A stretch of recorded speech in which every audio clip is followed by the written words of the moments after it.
अस्सलामुअलैकुम स्टूडेंट्स। आज हम solution of partial differential equation start करेंगे।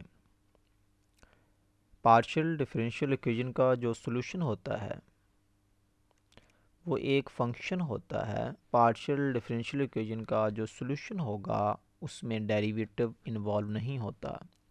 आज solution of partial differential equation is a function u।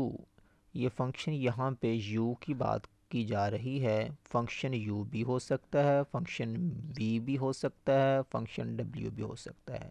कोई भी फंक्शन हो जाए तो वो पार्शियल डिफरेंशियल इक्वेशन का सॉल्यूशन जो है वो कोई एनी फंक्शन हो सकता है, बट उसमें डेरिवेटिव इन्वॉल्व नहीं हो सकता उस फंक्शन में जो पार्शियल डिफरेंशियल इक्वेशन का सॉल्यूशन होगा। So solution of a partial differential equation is a function u। ये एक ऐसा फंक्शन u है such that it satisfies the equation. ये इक्वेशन को सेटिस्फाइड करता है। कौन सी इक्वेशन को सेटिस्फाइड करता है? पार्शियल डिफरेंशियल इक्वेशन को ये सेटिस्फाइड करेगा and the satisfied the given condition as well, और जो गिवन कंडीशन होगी उनको भी सेटिस्फाइड करेगा। इन अदर वर्ड्स हम कह सकते हैं कि जो फंक्शन u है, जो कि हमारे पास सॉल्यूशन u है, जो फंक्शन u है ये टू सेटिस्फाइड द इक्वेशन, ये इक्वेशन को सेटिस्फाइड करेगा। किस इक्वेशन को सेटिस्फाइड करेगा? पार्शियल डिफरेंशियल इक्वेशन को ये सेटिस्फाइड करेगा। ये कैसे करेगा? the left hand side of the partial differential equation and the right hand side of the partial differential equation को क्या कर देगा? सेम कर देगा। इट मीन हमने क्या करना है कि किसी भी फंक्शन को हमने प्रूव करना है कि ये पार्शियल डिफरेंशियल इक्वेशन का सॉल्यूशन है। तो उसके लिए हमें क्या करना पड़ेगा कि हमने पार्शियल डिफरेंशियल इक्वेशन जो है उसकी लेफ्ट हैंड साइड और पार्शियल डिफरेंशियल इक्वेशन की राइट हैंड साइड को सेम प्रूव करवाना है। इफ़ अगर हमारे पास left hand side of partial differential equation and right hand side of partial differential equation की आर सेम हो जाती है, देन हम कहेंगे कि जो हमारे पास फंक्शन u है ये is a solution of partial differential equation है। हम एग्जांपल की तरफ चलते हैं। ये मेरे पास क्वेश्चन नंबर 4 है। इसमें लिखा है show that the function u।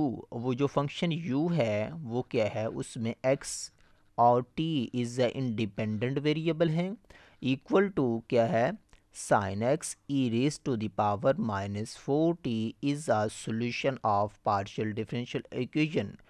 कौन सी है? ut equal to 4xx। ये जो मेरे पास पार्शियल डिफरेंशियल इक्वेशन है जिसकी हम डेफिनेशन में बात कर रहे थे, आप डेफिनेशन में आएँ तो यहाँ पर देखें ये पार्शियल डिफरेंशियल इक्वेशन का सॉल्यूशन हमने क्या प्रूव करवाना है? वो फंक्शन u प्रूव करवाना है बाय दिस एग्जांपल। देखें आप कि पार्शियल डिफरेंशियल इक्वेशन है, इसमें ये जो फंक्शन u है ये हमने प्रूव करवाना है कि ये सॉल्यूशन है इस पार्शियल डिफरेंशियल इक्वेशन का। उसके लिए हमें क्या करना पड़ेगा? यहाँ पर आप देखें जो पार्शियल डिफरेंशियल इक्वेशन है उसकी लेफ्ट हैंड साइड एंड और उसकी राइट हैंड साइड जो है ये हमने क्या प्रूव करवानी है? सेम इक्वल प्रूव करवाना है। पार्शियल डिफरेंशियल इक्वेशन की left hand side and right hand side अगर इक्वल प्रूव हो जाएगी देन हम कहेंगे ये जो फंक्शन u है ये इज अ सॉल्यूशन है of this partial differential equation. ये इस पार्शियल डिफरेंशियल इक्वेशन का सॉल्यूशन होगा। तो अब हम क्या करेंगे? ये जो फंक्शन u है इसको यूज़ करेंगे और ये हमने पार्शियल डिफरेंशियल इक्वेशन को प्रूव करवाना है कि इसकी लेफ्ट हैंड साइड और राइट हैंड साइड क्या है? इक्वल है। जब ये इक्वल प्रूव हो जाएगी तो हम कहेंगे ये जो फंक्शन u है equal to sine x e raise to the power -4t ये is the solution of this partial differential equation. ये जो फंक्शन u दिया गया है ये मैंने इधर लिखा है, इसको इक्वेशन नंबर a का नेम दिया है। अब इसका मैं डेरिवेटिव लूँगा, partial derivative with respect to t। Partial derivative with respect to t लूँगा। अब याद रहे कि यहाँ पे जिस लिहाज से डेरिवेटिव लिया जाएगा वो वेरिएबल कंसिडर होगा, और जो अदर हमारे पास वेरिएबल रह जाएगा, जैसे कि यहाँ पे वेरिएबल x है, तो वो कांस्टेंट कंसिडर होगा। अब मैंने पार्शियल डेरिवेटिव लेना है विद रिस्पेक्ट टू t, तो यहाँ पर ये जो फंक्शन है u, इसमें एक वेरिएबल x है और दूसरा वेरिएबल t है, दो इसमें वेरिएबल इन्वॉल्व हैं। जिस लिहाज से डेरिवेटिव लिया जाएगा वो वेरिएबल कंसिडर होगा और दूसरा वेरिएबल कांस्टेंट कंसिडर होगा। अब देखें, मैंने डेरिवेटिव इसका लेना है u फंक्शन का, किस लिहाज से, t के लिहाज से। तो ये जो साइन x है, ये जो वेरिएबल साइन x है, तो ये कांस्टेंट कंसिडर होगा, ये सेम एज इट इज़ आ जाएगा। आपको पता है कि जब भी हम डेरिवेटिव लेते हैं तो उसमें जो कांस्टेंट होता है, अगर वो प्रोडक्ट फॉर्म में हो तो वो क्या, बाहर लिख दिया जाता है। तो यहाँ पर देखें,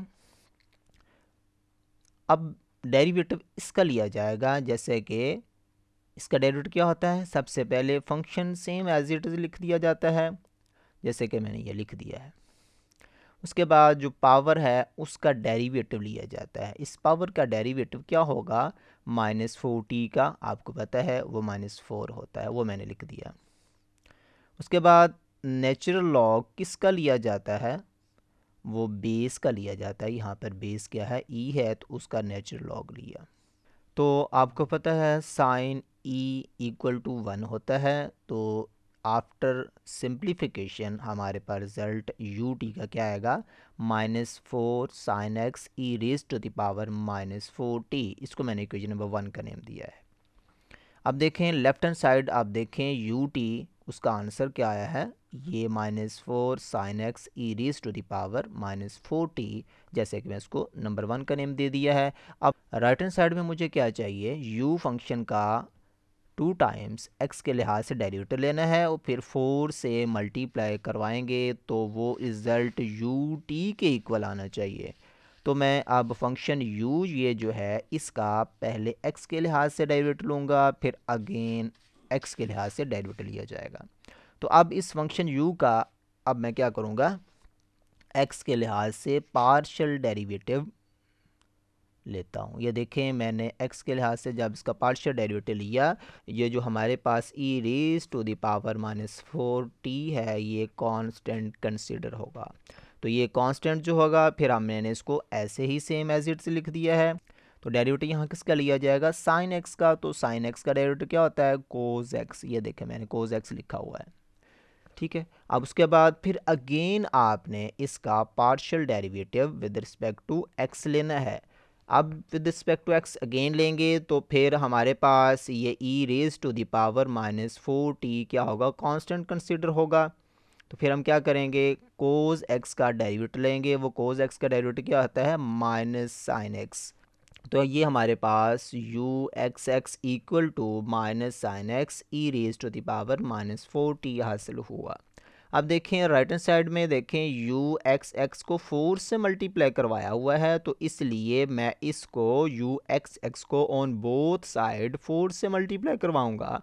तो देखें, मैंने बोथ साइड 4 से मल्टीप्लाई करवाया, तो 4 × u(x(x) = जब इसको 4 से मल्टीप्लाई करवाऊंगा तो मेरे पास क्या बनेगा, -4 sin x e⁻⁻4t। इसको मैंने इक्वेशन नंबर 2 का नेम दिया है। फ्रॉम 1 और 2 आप देखें, इक्वेशन नंबर 1 की राइट हैंड साइड देखें और इक्वेशन नंबर 2 की राइट हैंड साइड देखें, बोथ आर सेम। ये दोनों सेम है, ये भी और ये भी, ये बोथ आर सेम है। सो मैं कह सकता हूँ कि ut = 4u(x(x), ये हमारे पास प्रूव हो चुका है कि जो हमारे पास पार्शियल डिफरेंशियल इक्वेशन है, ये क्या है, इक्वल प्रूव हो चुकी है। ये मैंने आपको कहा था, जब पार्शियल डिफरेंशियल इक्वेशन प्रूव हो जाए, सेटिस्फाइड हो जाए, देन जो फंक्शन u दिया गया है वो क्या होगा, हमारे पास is a solution of partial differential equation. तो ये हमारा आज का क्वेश्चन नंबर 4 था। उसके बाद ये क्वेश्चन नंबर 5, 6, 7 इसको सॉल्व कीजिएगा। अगर ये आपसे सॉल्व ना हो तो मेरी नेक्स्ट वीडियो को आप देख सकते हैं। नेक्स्ट लेक्चर में मिलते हैं, तब तक के लिए इजाज़त चाहता हूँ। अल्लाह हाफ़िज़।